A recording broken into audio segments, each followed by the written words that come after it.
हम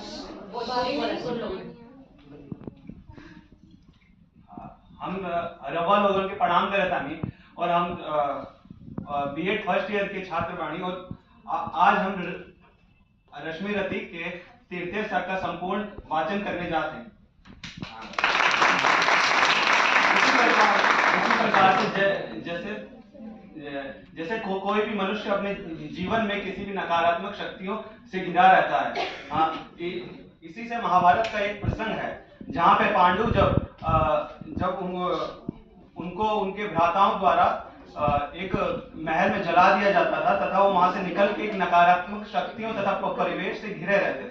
उसके बाद वो वहां से निकले और अपने मित्र श्री कृष्ण की मदद से अपना हक मांगने गए।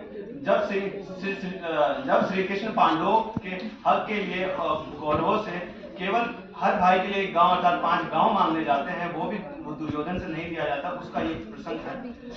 मैं आपको हम कहते हैं कि तू रवा लोगन आराम से सुना। हाँ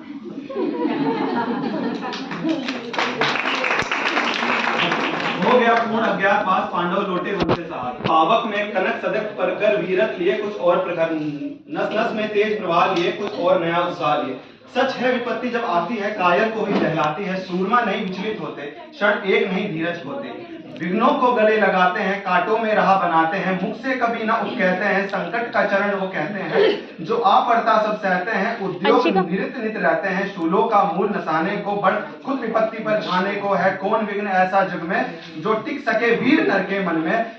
खम ठोल खेलता है जब पर्वत के जाते पांव प्रखर, मानव जब जोर लगाता है पत्थर पानी बन जाता है। गुण बड़े से बड़े एक प्रखर हैं छिपे मानवों के भीतर, मेहंदी में जैसे लाली हो, वृतिका बीच उजियाली हो, बत्ती जो नहीं जलाता है रोशनी वो कहां पाता है। अर्थात पांडवों के द्वारा ये कहा जाता है कि आपके भ्राताओं द्वारा ही आपसे नकारात्मक शक्तियों से आप घिरे हैं, आपका परिवेश इस प्रकार है, परंतु आप जब खुद प्रयास नहीं करेंगे, आप जब खुद उठ के बत्ती नहीं जलाएंगे तो आप रोशनी कहां से पाएंगे। नकारात्मक शक्तियां तो आपके आसपास होंगी, लोग होंगे, वो परिवेश होंगी, परंतु आपको क्या लक्ष्य है, आपका क्या लक्ष्य है, उसके लिए आपको स्वयं उठना पड़ेगा। पीसा जाता जब अक्षुधन झरती रस की अंधारा प्रखंड, मेहंदी जब सहती है प्रहार, मेहंदी जब सहती है प्रहार, बनती ललनाओं का सिंगार, जब फूल पिरोए जाते हैं हम उनको गले लगाते हैं। विघ्नों का नेता कौन हुआ, भूखंड विजेता कौन हुआ, अतुलित यश क्रेता कौन हुआ, नवधम प्रेरणता कौन हुआ, जिसने कभी ना आराम किया, विघ्नों में रहकर काम किया। जब विघ्न सामने आते हैं सोते से हमें जगाते हैं, मन को मरोड़ते हैं पल पल, तन को झंझोड़ते हैं पल पल, सतपथ की ओर लगाकर ही जाते हैं हमें जगाकर ही। वाटिका और वन एक नहीं, आराम और रण एक नहीं, वर्षा अखंड आतल अखंड पोरश के हैं साधन। वन में प्रसूर तो खिलते हैं, बागों में शाल न मिलते हैं, कणिका जिनकी सेज सुधर छाया देती केवल नंबर। विपदाएं दूध पिलाती हैं, लोरियां आंधियां सुनाती हैं, जो लाक्षा गृह में जलते हैं वही सूरमा निकलते हैं। बढ़ के विपत्ति पर छा जा मेरे किशोर मेरे ताजा, जीवन का रस ठन जाने दे, तन को पत्थर बन जाने दे। तू स्वयं तेज भयकारी है, क्या कर सकती चिंगारी है। वर्षों तक वन में घूम घूम बाधा विघ्नों को चूम चूम, सा घूप घाम पानी पत्थर पांडव आए कुछ और निखर। सौभाग्य न सब दिन सोता है, देखें आगे क्या होता है। मैत्री की राह बताने को, सबको सुमार्ग पे लाने को, दुर्योधन को समझाने को, भीषण विध्वंस बचाने को भगवान हस्तिनापुर आए, पांडव का संदेशा लाए। दो न्याय अगर तो आधा दो, इसमें भी अगर बाधा हो तो दे दो केवल 5 ग्राम, रखो अपनी धरती तमाम, हम वही खुशी से खाएंगे, परिजन पे असी ना उठाएंगे। दुर्योधन वो भी दे ना सका, आशीष समाज की ले न सका, उल्टे हरि को बांधने चला, जो था साध साधने चला। जब नाश मनुष्य पे छाता है पहले विवेक मर जाता है। जब इंसान का नाश आएगा उसकी बुद्धि काम नहीं करेगी।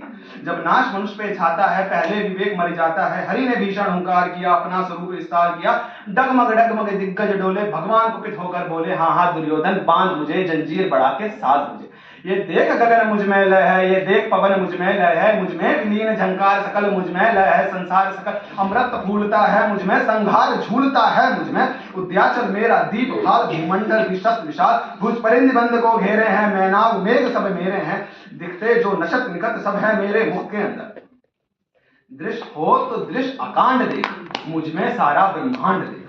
चर अक्षर जीव जल, क्षर अक्षर नश्वर मनुष्य, सुरजाति अमर सतकोटि सूर्य सतकोटि चंद्र सतकोटि सरिस्तर सिंधु मध्य सतकोटि विष्णु ब्रह्मा महेश सतकोटि विष्णु जलपति धैर्य सतकोटि काल सतकोटि रुद्र सतकोटि जलधर लोकपाल सतकोटि कोटि दंडक लोकपाल जंजीर बढ़ा के साथ मुझे हाँ हाँ दुर्योधन बांध मुझे भूलोक अतल पाताल देख गणत अनागत काल देख, ये देख जगत का आदि सृजन, ये देख महाभारत करण, मृतकों से पटी भू है पहचान इसमें कहाँ की। अंबर में कुंतर जाल देख, पथ के नीचे पाताल देख, मुट्ठी में तीनों काल देख, मेरा स्वरूप विसराल देख, सब जन्म मुझी से पाते हैं फिर लौट मुझी में आते हैं। जीवा से निकती ज्वाल सकल सांसों में पाता जन्म परम पर जाती, मेरी दृष्टि जिधर हंसने लगती है सृष्टि उधर, जब ही मूंदता हूं लोचन छा जाता चारों ओर मदर, मुझे बांधने तू आया है जंजीर बड़ी क्या लाया है, मुझे बांधना चाहे मन तो पहले बांध अनंत गगन, तू सुनने को साध ना सकता है तो मुझे बांध कब सकता है। हित वचन नहीं तूने माना, मैत्री का मूल्य न पहचाना। चल फिर से श्री कृष्ण दुर्योधन से कहते हैं मेरी मित्रता को तो भूल गया, एक अनुरोध मैंने यही किया था कि संसार को महाभारत के युद्ध से वंचित रखो और प्रेम भाइयों का बना रहे, पर एक मित्र का तूने मूल्य ना समझा तो ले। हित वचन नहीं तूने माना, मैत्री का मूल्य न पहचाना तो ले, अब मैं जाता हूं अंतिम संकल्प सुनाता हूं, याचना नहीं अब रण होगा, जीवन जाकी मरण होगा, टकराएंगे नशत निशत, बरसेगी भू पर यही प्रगर, फिर शेष नाग का डोलेगा, विकराल काल मुंह खोलेगा। दुर्योधन रण ऐसा होगा फिर नहीं कभी ऐसा होगा, भाई पे भाई टूटेगा, विषबाण गूंद से छूटेगा, वियार सिंगार सुख लौटेगा, सौभाग्य मनुष्य के फूटेगा, आखिर तू भूषाई होगा, हिंसा का परदाई होगा। थी सभा सन्न सब लोग डरे, कुछ थे मदहोश कुछ बेहोश पड़े, केवल दो ही नर अघाते थे, धृतराज विदुर सुख पाते थे, दोनों हाथ जोड़ वो प्रभु निर्भर पुकारते थे, जय जय जय जय। धन्यवाद।